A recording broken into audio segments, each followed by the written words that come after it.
October 2011, Lanarkshire, Scotland. 17-year-old Tabitha McCourt dyes her hair at a friend's house. A simple, ordinary beauty routine. Only 20 minutes later, her body seizes with agony. She pulls out her hair, vomits, collapses. Doctors later suspected a rare, catastrophic allergic reaction to PPD, paraphenylenediamine, one of the primary ingredients in nearly every permanent hair dye. Within hours, she was gone. It was real, it was terrifying, and it was so preventable. She dies soon after. This isn't fiction. It's a true horror story that began with a harmless beauty ritual. After recently hitting up the salon for a hair color change, Shamise quickly began to realize her face was swelling beyond recognition from an allergic reaction. She was rushed to the hospital after having trouble breathing. A new study that says permanent hair dyes and chemical straighteners are linked to breast cancer. Okay, so we decided to look beyond just this one study to get some answers for ourselves and for you. Now, the study was published in the International Journal of Cancer. It found the use of permanent hair dye is associated with a 45% greater risk of breast cancer in Black women and a 7% greater risk in white women. Now, the researchers point out the products made for Black women have chemicals known to disrupt the body's hormone regulation, possibly increasing the risk of cancer. PPD, paraphenylenediamine, is the name most people have never heard, yet it's hidden in about 90 to 99% of permanent hair dyes. It's the magician's secret, the molecular trick that makes color stick, resist fading, and look velvety when you brush it. It reacts with a dye coupler inside the hair shaft, locking in pigment. It's in household names like L'Oreal, Revlon, and Clairol, as well as countless generic boxed kits. But PPD is also a potent allergen, a silent saboteur. In medical reports from dermatology clinics, patch testing reveals that between 4% and 6% of people with dermatitis show sensitivity to PPD. In certain regions, particularly parts of Asia, sensitivity rates reach up to 14%. These are not coincidences or mild skin flare-ups. When sensitization sets in, the body's immune system can react violently, turning a once innocent dye session into a life-threatening emergency. Dr. Gupta and colleagues conducted in-depth studies on hair dye sensitivity. They found that among patients with signs of hair dye dermatitis, more than 2/3, often women older than 40, retested positive for PPD. Cases ranged from intense scalp inflammation, facial swelling, rashes that spread over days, to full-blown systemic reactions like angioedema, bronchospasm, or even acute renal failure. What misleads most consumers is the illusion of safety. The box tells you to do a patch test 48 hours before, but patch testing isn't foolproof. In fact, it can trigger the very reaction it's meant to prevent or fail to detect ones that emerge later. Better yet, patch tests use controlled amounts and only show you a snapshot, never the cascading allergic reaction that can spin out of control once the dye touches your whole head. And once your body is sensitized to PPD, the consequences can last a lifetime. The American Contact Dermatitis Society even crowned PPD Allergen of the Year in 2006, not once, but for its persistence and potency.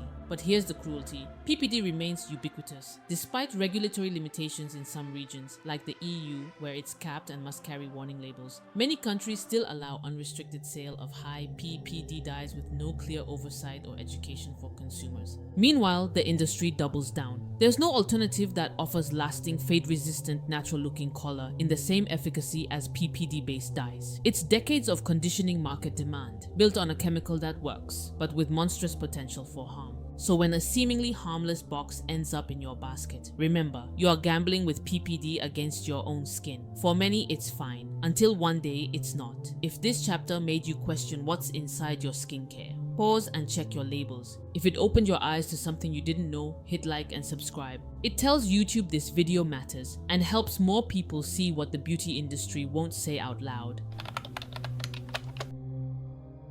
Tabitha McCourt's case wasn't isolated. Across the world, quiet tragedies have unfolded under fluorescent salon lights and bathroom mirrors, all tied to the same chemical time bomb. In France, 2018, a university student named Estelle is prepping for a night out. She uses a boxed black hair dye, a brand she's tried before, but this time, something is different. Her scalp begins to itch, but she brushes it off. Within hours, her forehead begins to swell. By morning, her entire head has ballooned. Paramedics rush her to the ER, her skull nearly twice its normal size. She nearly suffocates, her airways narrowing from internal inflammation. Doctors later confirm it was a violent allergic reaction to PPD. Estelle survives, but only barely. Her selfie, taken in the hospital, goes viral. It becomes a visual warning that something is deeply wrong in the hair care industry. Another case, this time in the UK. Marina Williamson, a corporate lawyer from West Yorkshire, had always been cautious. She followed the instructions. She did the patch test, but after applying the dye, she felt her scalp tighten. Her lips swelled. Within hours, she couldn't breathe. Her partner rushed her to A&E. Doctors told her she had suffered anaphylaxis, and had they arrived minutes later, she could have died. Again, the culprit was PPD, and again, the product passed all the safety labels. Fast forward to 2024. Ryan Briggs, a 28-year-old from the UK, applies dye to prep for a job interview. By morning, his head looks cartoonishly swollen, like a villain from Megamind. His face is unrecognizable, his eyelids so puffed he can't open them. At the hospital, doctors give him adrenaline shots and monitor him for hours. His vision returns, but the trauma lingers. What started as a confidence boost almost cost him his sight. Walk into any drugstore, pick up a box of hair dye, you'll see the colors, the promises. 10x shine, Salon Pro results. Somewhere, in small clinical font, a sentence warns you to perform a patch test. It sounds responsible, professional, safe. But the label doesn't tell you what matters most, that the product you're holding may contain paraphenylenidiamine, resorcinol, or even formaldehyde-releasing preservatives. Chemicals with well-documented links to allergic reactions, organ toxicity, and even cancer. And yet, you'll almost never see those words on the front. You won't hear PPD may trigger life-threatening allergies, or this product can damage your immune system over time. You'll just see shimmering hair models and the word permanent. That's because the beauty industry is a master of loopholes. In many countries, including the US, manufacturers aren't required to disclose the full list of active ingredients if they're part of a fragrance, blend, or proprietary formula. They're protected under trade secret laws, even if that secret could hurt you. So what does that mean for you, the consumer? It means you may be applying a product that contains PPD in levels higher than 2%, the EU's legal limit, without even realizing it. It means you may be exposed to resorcinol, another coal tar derivative, which can interfere with your endocrine system. Or worse, you may be exposed to formaldehyde-releasing agents like DMDM hydantoin, slow-leaking poisons that release a known carcinogen right onto your scalp. And still, none of it is clearly stated, not in big print, not with honest warnings. Just vague mentions buried in ingredient lists designed to confuse, not clarify. Even the patch test, a safety ritual the labels promote, is flawed. It doesn't account for cumulative exposure, chemical synergy, or late-stage sensitization. Worse, some dermatologists argue that repeated patch testing can make future reactions more likely, not less. It's like checking a faulty parachute over and over and assuming it's still safe. The industry knows this, but it doesn't care because hair dye is big business. In 2024 alone, the global market surpassed $37 billion, driven by rising demand for beauty transformations across all ages and genders. So what's the cost of keeping that market alive? For some, it's discomfort. For others, it's emergency rooms, oxygen masks, facial disfigurement. For a few, like Tabitha McCourt, it's death. All hidden behind labels that say natural looking and long lasting. If a food product contained a known allergen or endocrine disruptor, it would be labeled in bold. Yet when it's in your shampoo, your hair color, your cosmetics, it gets a free pass, hidden under words like developer, stabilizer, or fragrance. In a world obsessed with clean beauty, hair dye remains a glaring exception. Glossy, profitable, and disturbingly underregulated. The truth is, the problem isn't just what's in the dye, it's what they're not telling you. What if your hair color came with a cancer warning? That question has haunted researchers for decades. In study after study, scientists have tried to uncover whether long-term exposure to hair dye chemicals, especially for hairdressers and frequent users, could raise the risk of cancer. The answer? It's complicated, but it's not reassuring. Some of the most troubling data comes from studies on bladder cancer.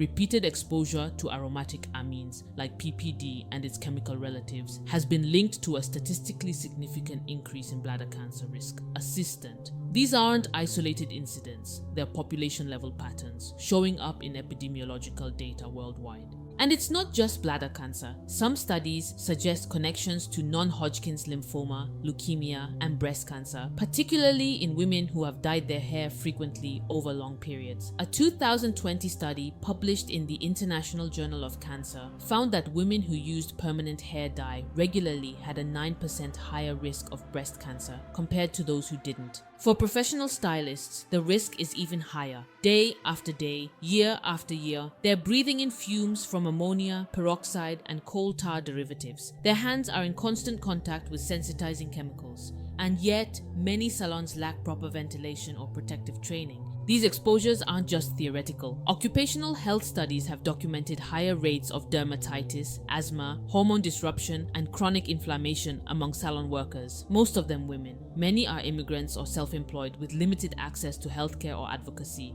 And here's the most disturbing part. Many of these dyes, when combined with bleach or other agents, can form new, untested byproducts. Chemicals that were never studied, never regulated, because no one expected them to mix this way. The beauty industry won't say it outright, but here's what the science is whispering. Hair dye might not just be an aesthetic risk, it could be a biological one, especially when used over years, without protection, in environments where exposure is constant. And for a product that sits so close to your scalp, just millimeters from your bloodstream, that's a gamble too many have made without knowing the odds.